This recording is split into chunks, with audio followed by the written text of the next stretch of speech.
હવે આપણે જે આવે છે એ છે ડાયપોલની વિષુવત રેખા પરના બિંદુએ વિદ્યુત ક્ષેત્ર. બરાબર છે. તો હું પહેલા ડાયપોલ તૈયાર કરીશ કે આ પ્લસ q છે, અહીંયા કોઈ ડાયપોલ વિદ્યુત ભાર મૂકેલો છે માઈનસ q. બંને વચ્ચેનું જે ડિસ્ટન્સ છે ધારી લઈએ કે 2a જેટલું છે. આ બંનેની માંથી પસાર થતી આ આવે ડાયપોલ અક્ષ. મારે ડાયપોલની અક્ષ પરના બિંદુએ નથી જોતું, વિષુવત રેખા પરના બિંદુએ જોઈએ છે. બરાબર. તો આ બંનેનું સેન્ટર ક્યાંક અહીંયા ધારી લઉં કે આ સેન્ટર છે. બરાબર. આ સેન્ટર એને O નામ આપી દો. O માંથી લંબ બનાવો. આ લંબ પર કોઈ બિંદુ છે એને નામ આપી દો P. કેટલા અંતરે છે ધારી લઈએ કે આ જેટલા અંતરે છે. તો અહીંયા P બિંદુ આગળ ઇલેક્ટ્રિક ફિલ્ડ કેટલું થાય એ આપણે શોધવાનું છે. હવે ધીમે ધીમે આગળ વધીએ કે ભાઈ આ પ્લસ q બિંદુ છે. બરાબર. પ્લસ q છે ઇલેક્ટ્રિક ફિલ્ડ આમ બહાર નીકળતી દિશામાં હો.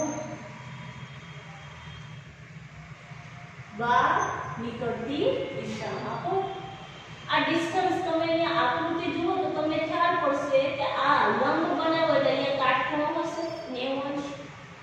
બરાબર. આ ટોટલ અંતર જે છે એ 2a છે, તો આટલું અંતર એટલે શું આવશે? a થશે. બરાબર. તો આપણે આખી વાત કરી નાખીએ કે O થી +q સુધીનું અંતર બરાબર a. બરાબર. +q થી p સુધીનું અંતર મારે શોધવું છે. માટે O થી p સુધીનું અંતર OP એને r રાખીએ તો પાયથાગોરસના સિદ્ધાંત પ્રમાણે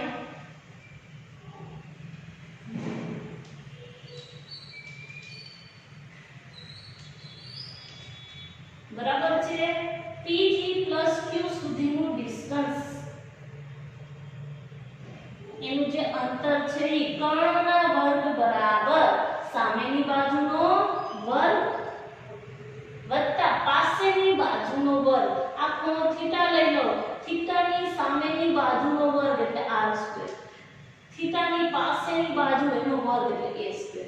એટલે p થી +q સુધીનું જે ડિસ્ટન્સ છે એ શું થાય છે તો કે ભાઈ r² + a² √r² + a² છે.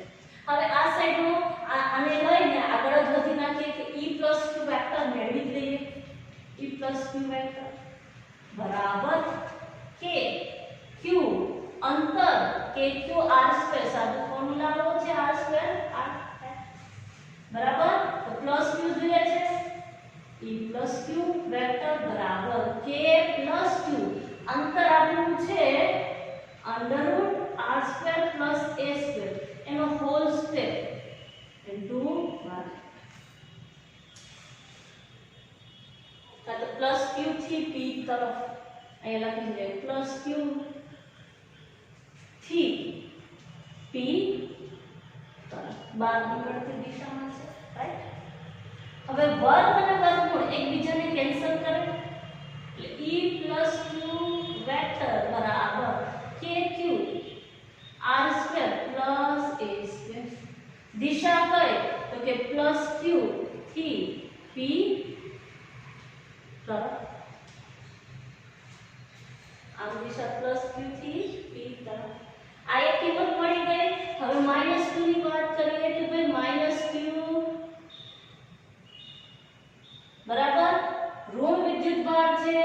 વિદ્યુત ક્ષેત્ર અંદર જતી દિશામાં થાય એટલે ઇલેક્ટ્રિક ફિલ્ડ મને કે અંદર જતી દિશામાં મળ્યું e - q. બરાબર. હવે આ ડિસ્ટન્સમાં આપણે લઈ લઈએ કે -q થી p સુધીનું અંતર શું થાય તો સામસામે વાઇસ વર્સા સરખું જ છે. બરાબર. અહીંયા ખૂણો થીટા છે, અહીંયા બી થીટા જ છે. અહીંયા આ ખૂણો a તો આ કિંમત કેટલી આવશે r² + a². બરાબર છે. એટલે અહીંયા જો આવો જે ત્રિકોણ છે એવો ત્રિકોણ અહીંયા રચાય છે. આ કાટખૂણો છે, આ લંબ બને છે. બરાબર છે.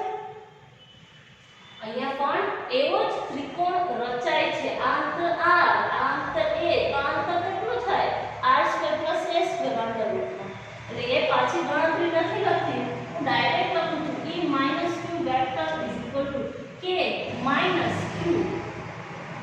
Square plus a square.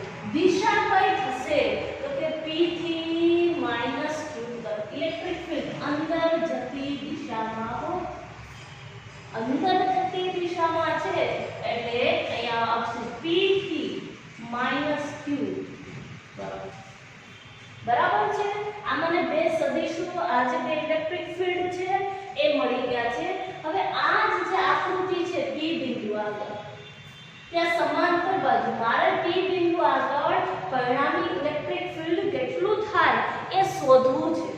તો સમાંતર બાજુ ચતુષ્કોણનો યુઝ કરી શકાય અહીંયા કે ભાઈ તમે અહીંયા સામસામે સમાંતર બાજુ ચતુષ્કોણ તૈયાર કરી દો. તેમાંથી પસાર થતો વિકર્ણ એ આપને પરિણામી સદિશ આપે છે. એટલે પરિણામી ઇલેક્ટ્રિક ફિલ્ડ E બરાબર E vector plus E plus Q E minus Q vector. બરાબર છે. આવી રીતે લખી શકાય. હવે આની આપણે સદિશ રિલેટેડ આકૃતિ ઘટકો A વેક્ટરના ઘટકો તો કે A cos θ A sin θ, B વેક્ટરના ઘટકો એક B cos θ B sin θ એવું કે આપણે 11th માં શીખી ગયા. એવું જ એક અહીંયા ફરીથી કરશું આપણે કે આ જે આકૃતિ છે બરાબર છે એ આકૃતિને હું અહીંયા ફરીથી ડ્રો કરું છું કે અહીંયા P બિંદુ છે. આ P બિંદુ અહીંથી મને કાઢી નાખવું. બરાબર છે. અહીંયા ડ્રો કરીએ આપણે પેરેલલમાં એટલે યાદ રહે. ચલો આ P બિંદુ અહીંયા ડ્રો કરું. P બિંદુ electric field E plus Q vector એક આમ જાય છે.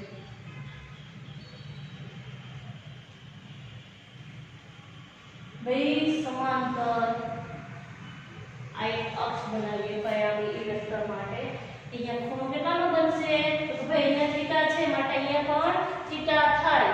યુગ્મ કોણ નાનો કોણ એ બધું શીખી ગયા હશો ત્યારે આવે છે. બરાબર. એટલે E વેક્ટર એના હેડ ઉપરથી લંબ બનાવો. અહીંયા મને કોઈ ઘટક પડે થીટાની કઈ બાજુ છે પાસેની બાજુ એટલે આવશે E plus Q cos θ. એવી રીતે અહીંયા કે હેડ પરથી y અક્ષ ઉપર લંબ બનાવો એટલે y અક્ષ ઉપર લંબ બનાવશો એટલે મને અહીંયા મળશે E plus Q sin θ. બરાબર છે. આ એક E plus Q થઈ ગયું. માઈનસ Q ની વાત કરીએ. E minus Q અંદર જતી દિશામાં છે. અહીંયા કોણ કેટલાનું બને છે ઓબ્વિયસ થીટા. બરાબર. એટલે અહીંયાથી પાછા હેડ પરથી લંબ બનાવો તો મને જે સદિશ મળશે આ કયો વેક્ટર છે E minus Q. આ વેક્ટરને અહીંયા મૂક્યો છે. આ P બિંદુ છે. બરાબર. હેડ પરથી લંબ બનાવો E minus Q cos θ. હેડ પરથી y અક્ષ ઉપર લંબ બનાવો E minus Q sin θ. હવે EQ અને E minus Q ની કિંમતો યાદ કરીએ કે E plus Q ની કિંમત કંઈક આવી હતી કે Q r² plus a². એક દિશા છે એ O થી P તરફ દિશાને મૂલ્યની વાત કરીએ કે બે દિશાની વાત કરીએ તો ચલો પ્લસ Q થી P તરફ અહીંયા લખી કાઢીએ અને E minus Q વેક્ટર કે Q r² plus a² અને દિશા હતી P થી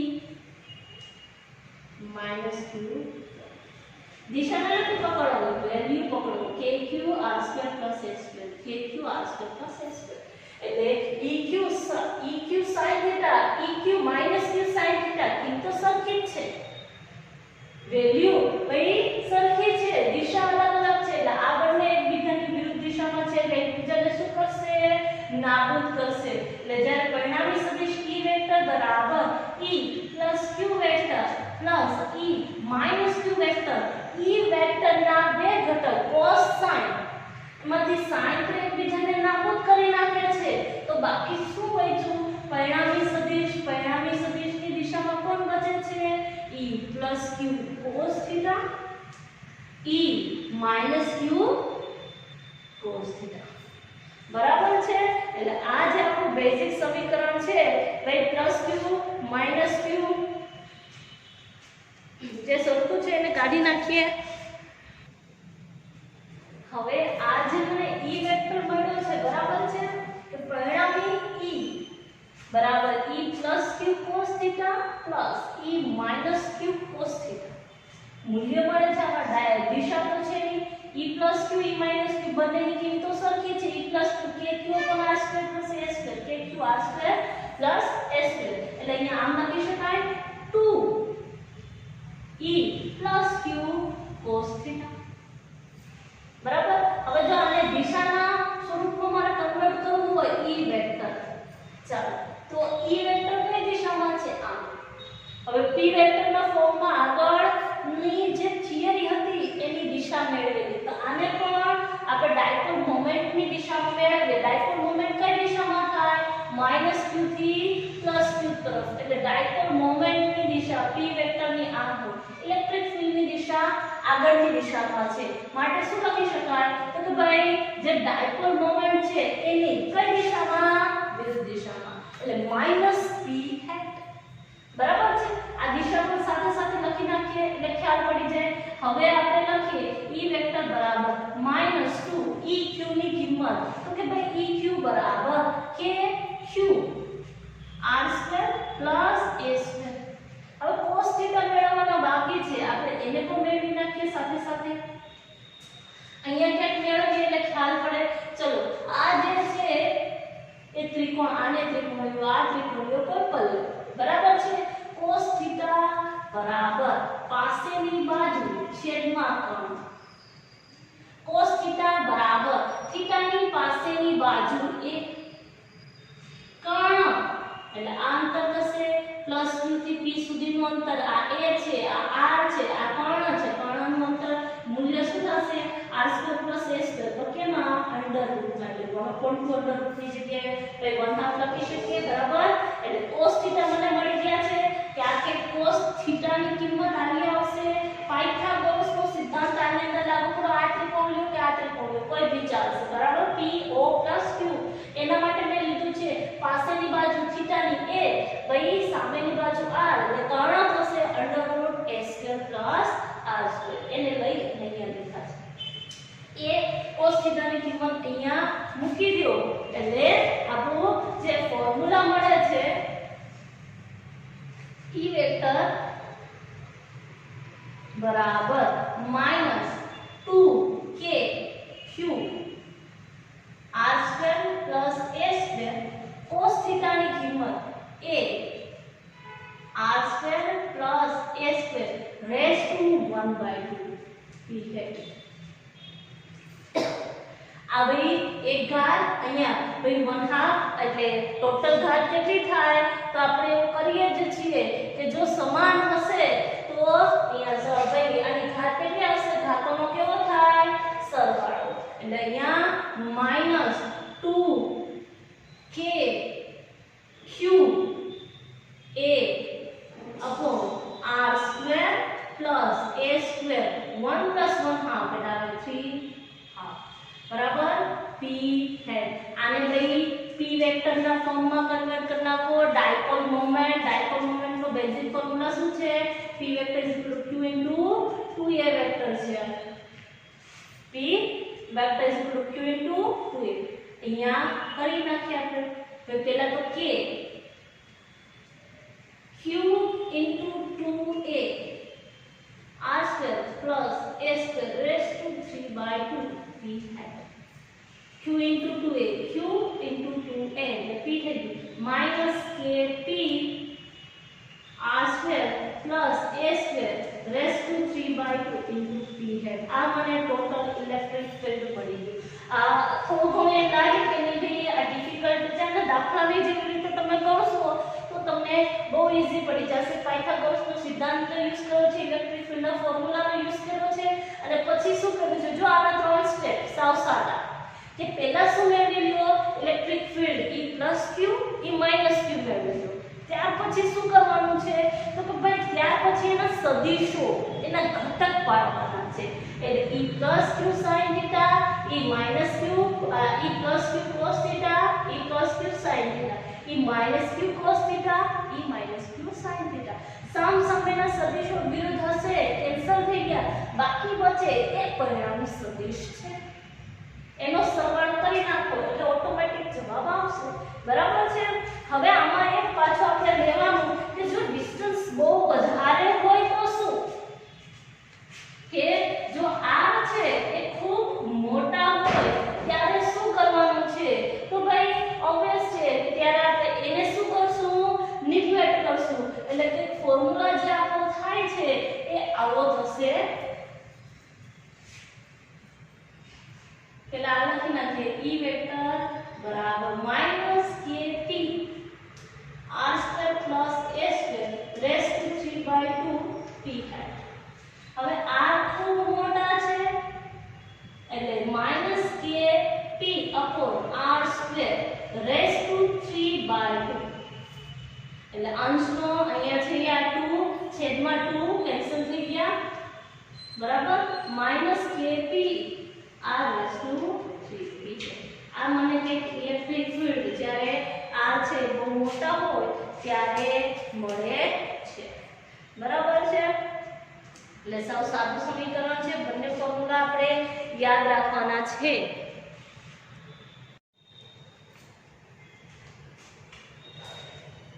ચાલો હવે જે આપણો ટોપિક છે એ છે ધ્રુવીય અને અધ્રુવીય અણુઓ કોને કહેવામાં આવે છે કેમ કે તમે ડાયપોલ મોમેન્ટ શીખી ગયા કે ભાઈ ધન વિદ્યુતભાર લીધો એક ઋણ વિદ્યુતભાર લીધો બંને વચ્ચેનો ડિસ્ટન્સ 2a રાખીએ તો આ જે રચના તૈયાર થાય એને ડાયપોલ કહેવામાં આવે છે વિદ્યુત ડાયપોલ કહેવામાં આવે છે એને લઈ અને અહીંયા છે તમને અધ્રુવીય અને ધ્રુવીય અણુઓ શીખી દીધેલા છે તો અધ્રુવીય અણુઓ પહેલા કે જે અણુમાં ધન વિદ્યુતભારનું કેન્દ્ર અને ઋણ વિદ્યુતભારનું કેન્દ્ર એકબીજા ઉપર સંપાત થયેલું હોય ત્યારે આ જે રચના તૈયાર થાય છે જુઓ જે અણુમાં ધન વિદ્યુતભારનું કેન્દ્ર અને ઋણ વિદ્યુતભારનું કેન્દ્ર એકબીજા એક જ સ્થાને હોય તેમને અધ્રુવીય અણુ કહે છે કે ભાઈ એક જ સ્થાને છે ધન પર +q - q બંને એક જ સ્થાને છે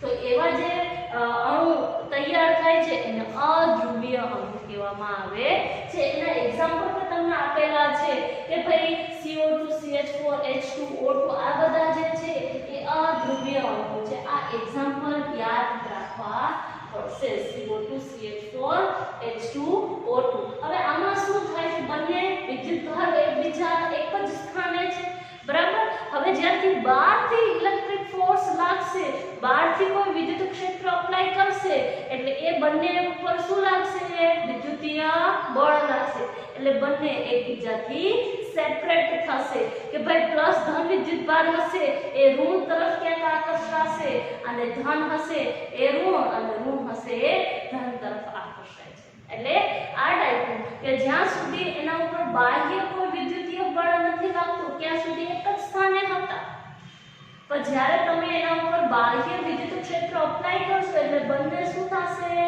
એકબીજાથી અલગ થાય છે એટલે ડાયપોલ તૈયાર થાય છે બરાબર છે હવે આ તમને ખ્યાલ આવી ગયો છે તો ધ્રુવીય એનાથી શું હોય તો કે ઉલટું બરાબર જે અણુના કેન્દ્રો એકબીજાથી પહેલેથી જ અલગ છે એટલે જે અણુના કેન્દ્ર એકબીજા ઉપર સંપાત નથી એટલે કે અલગ અલગ હોય જેઓ કાયમી વિદ્યુત ડાયપોલ ધરાવતા હોય એવા અણુઓને ધ્રુવીય અણુઓ કહેવામાં આવે છે એનું એક્ઝામ્પલ છે HCl અને CO બરાબર કે એના આપણે આમાં લઈએ ને H+Cl- બરાબર છે એક પ્લસ હશે એક માઈનસ હશે બંને એકબીજાથી ડિસ્ટન્સ ઉપર છે એકબીજા ઉપર સંપાત નથી H+ અહીંયા છે Cl- અહીંયા છે એક ઉપર ધન વિદ્યુતભાર છે એક ઉપર ઋણ વિદ્યુતભાર છે બરાબર એટલે બંને એકબીજાથી અલગ છે એટલે આવા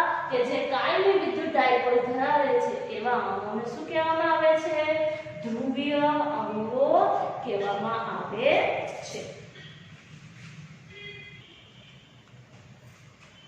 હવેનો જે આપણો ટોપિક છે એ છે સમાન બાહ્ય વિદ્યુત ક્ષેત્રમાં વિદ્યુત ડાયપોલ પર લાગતા ટોર્કનું સમીકરણ.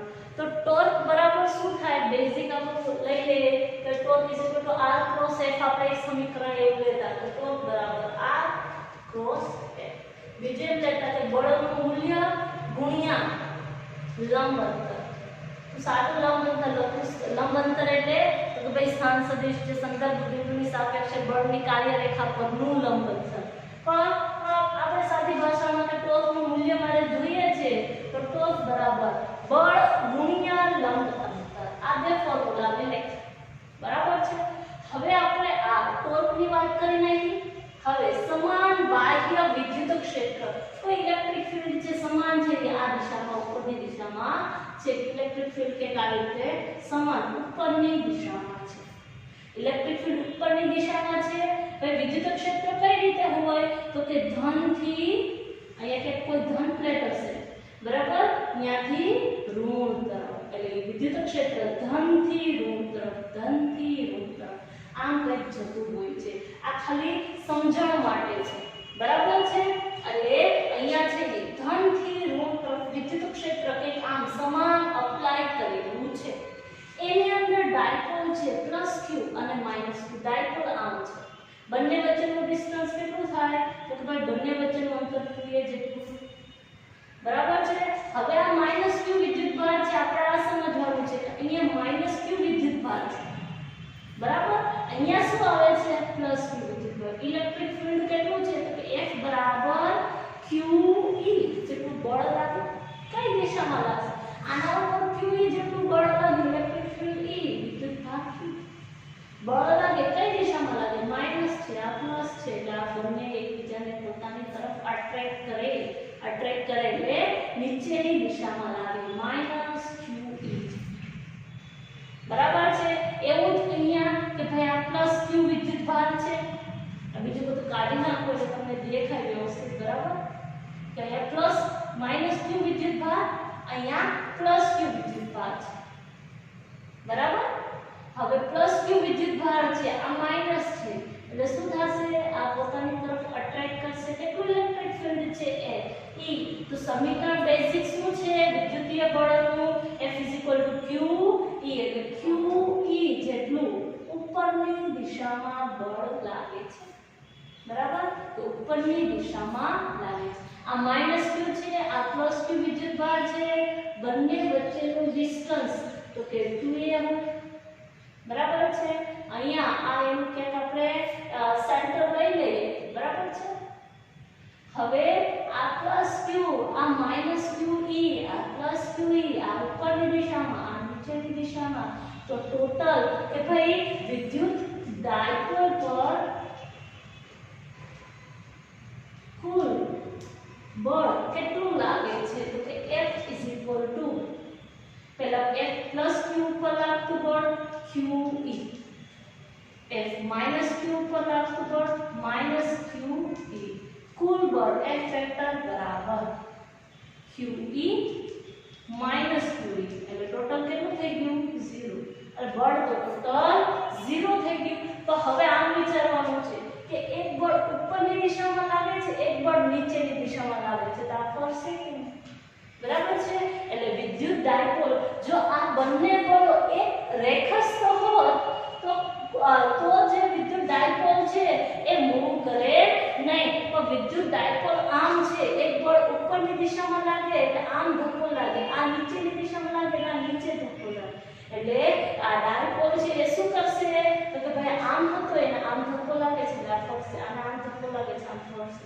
એટલે ચાક ગતિ કરે છે. કોની આસપાસ ચાક ગતિ કરશે? સેન્ટરની આસપાસ. એટલે સેન્ટરની આસપાસ ચાક ગતિ કરે છે એટલે ટોર્ક લાગવાનો જ છે. બરાબર.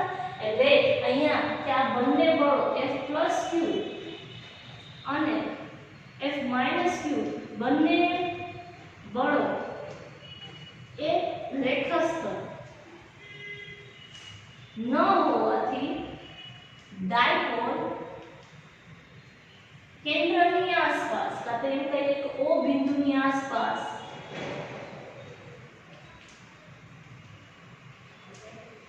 ચાપ ગતિ કરે છે।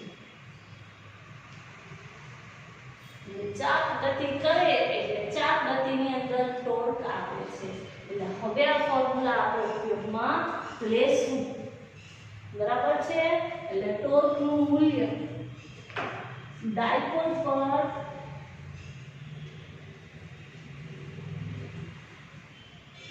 લાગતું ટોર્ક બરાબર બળ ગુણ્યા હમણાં મેં લખ્યું એ ફોર્મ્યુલા લખું છું લંબ અંતર।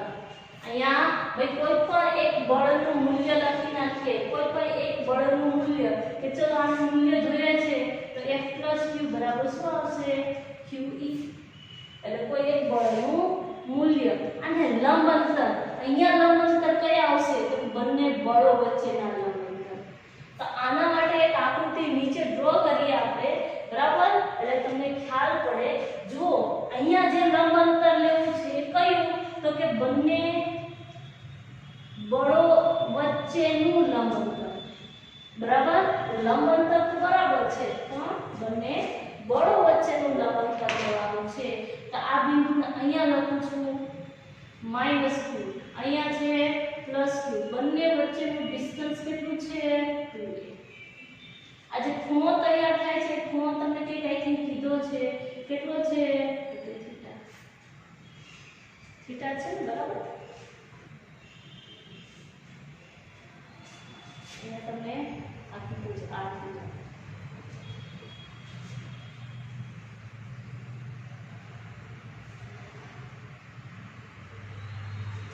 આ ખૂણો થીટા આ જે ડિસ્ટન્સ છે એ છે 2a।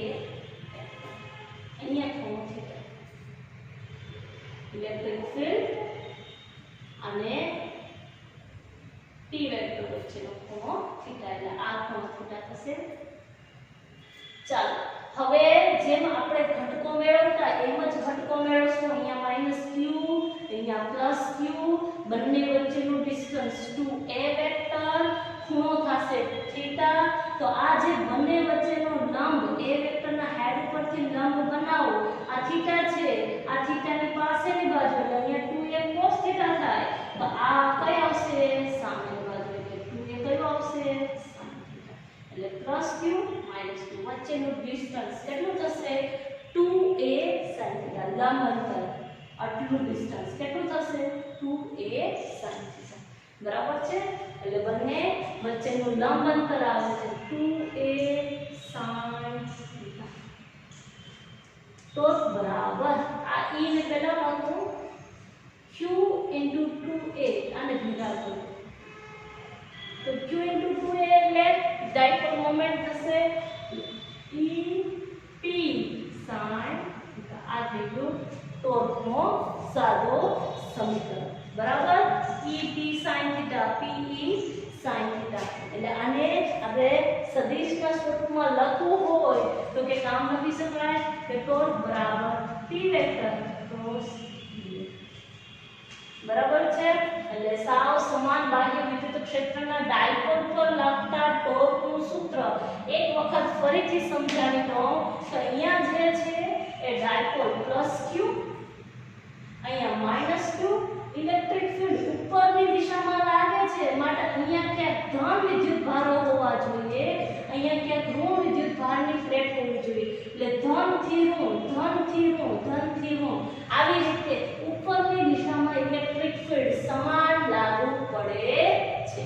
આ +q છે -q છે આ બંનેને જોડી દઈએ બંને વચ્ચેનું ડિસ્ટન્સ આપણે લેશું 2a બરાબર। આ એનો સેન્ટર છે એને ધારી લઈએ o ઇલેક્ટ્રિક ફિલ્ડ ઉપરની દિશામાં p વેક્ટર તો કે -p પ્લસ તરફ એટલે p વેક્ટર આ દિશામાં આવશે બરાબર। e અને p વચ્ચેનો ખૂણો છે એ થીટા છે। આ આકૃતિ એટલે આપણે સમજવાની છે અને એનો વિસ્તારપૂર્વક અહીંયા પછી આપણે શબ્દોમાં લખવાનું બરાબર છે। હવે આને પકડી અને આગળ વધશું કે ભાઈ +q અને -q પર લાગતું વિદ્યુતીય બળ F QE ઇલેક્ટ્રિક ફિલ્ડ સમાન છે બધી જગ્યાએ સરખું લાગુ પડે છે એ જેટલું છે એટલે ભાઈ +q વિદ્યુત ભાર પર લાગતું બળ +QE -q વિદ્યુત ભાર પર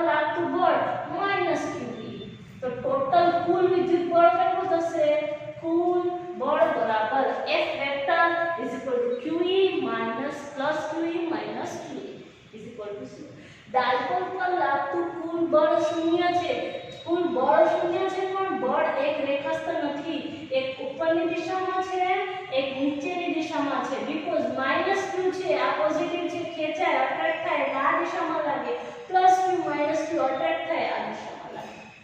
બરાબર? એટલે એક ઉપરની દિશામાં છે, એક નીચેની દિશામાં છે, એક રેખાસ્થ નથી, માટે એક બળ આમ લાગે એટલે આમ ડાયપોલ જાય, અહીંયા આમ લાગશે એટલે ડાયપોલ આમ જશે, એટલે આમ ગતિ સેન્ટરની આસપાસ ગતિ ચાપ ગતિ શરૂ કરે છે. એટલે ચાપ ગતિ આવે એટલે ટોર્ક આવશે. બરાબર છે? એટલે ડાયપોલ પર લાગતું ટોર્ક બરાબર કોઈ પણ એક બળનું મૂલ્ય ગુણ્યા બંને બળયુગ્મ આપણે આવે છે કે ભાઈ ટોર્ક બરાબર બળ ગુણ્યા બંને બળો વચ્ચેનું શું આવશે? લંબ અંતર. આ લંબ અંતર સમજવું ઈઝી છે. -q વિદ્યુતભાર અહીંયાથી આ +q વિદ્યુતભાર મૂકી દીધો. આ જે અંતર છે એ કેટલું છે? 2a જેટલું અંતર છે. બરાબર છે? ખૂણો ઇલેક્ટ્રિક ફિલ્ડ અને p વેક્ટર વચ્ચેનો થીટા છે. આ ઇલેક્ટ્રિક ફિલ્ડ અને આ ઇલેક્ટ્રિક ફિલ્ડ અને આ p વચ્ચેનો ખૂણો થીટા. થીટાની પાસેની બાજુ cos, થીટાની સામેની બાજુ એટલે sin થાય. એટલે જ્યારે તમે હેડ બનાવો છો આ જે ડિસ્ટન્સ થાય છે એ ડિસ્ટન્સ કયું આવશે? 2a sin theta. લંબ અંતર 2a sin થીટા મૂકી દીધો આની અંદર. pe sin થીટા કિંમત અને દિશાના સ્વરૂપમાં લઈએ તો torque p vector cross e vector થશે.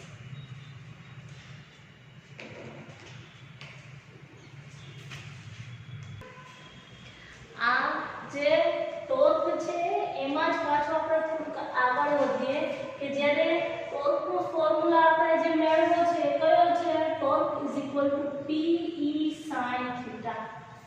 બરાબર છે? હવે એના અંદર અમુક કિસ્સાઓ લીધા છે.